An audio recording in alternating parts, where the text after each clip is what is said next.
শ্রুতিলয়ের পরবর্তী নিবেদন একটি কবিতা আবৃত্তি পরিবেশন করছে বর্ণিকা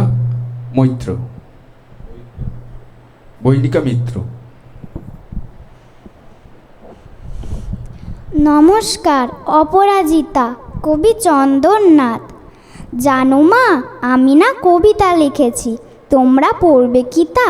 মায়ের কাছে গিয়ে খাতা মেলে ধরে ছোট্ট অপরাজিতা। রাগী চোখ মেলে মা তাকে বলেন, মাথা কি খারাপ হলো?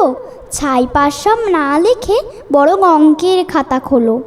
মুখ ভার করে গুটি গুটি পায় গেল সে বাবার কাছে, বলল, কবিতা লিখেছি। ও বাবা, তোমার পড়ার সময় আছে? মুখটি না তুলে বললেন বাবা, কবিতা লিখেছ? বেশ, পড়ব তো বটেই, আগে খবরের কাগজটা করি শেষ।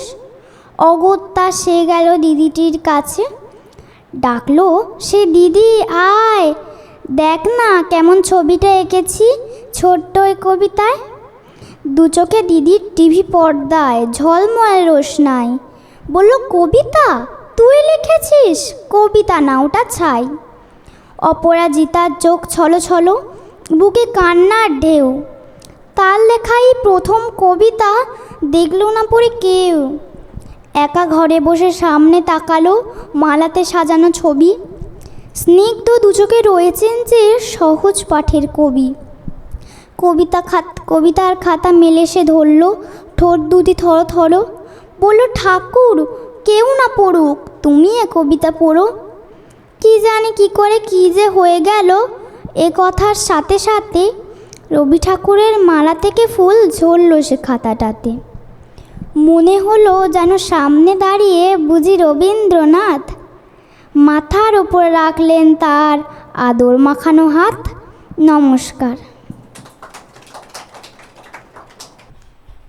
আসুন আমরা পরবর্তী শিল্পীকে মঞ্চস্থ করি। মঞ্চে সঙ্গীত পরিবেশন করবে সৌম্যজিৎ বক্সি এবং সঙ্গে তবলায় অরিজিৎ দাস। আলো আমার আলো, আলো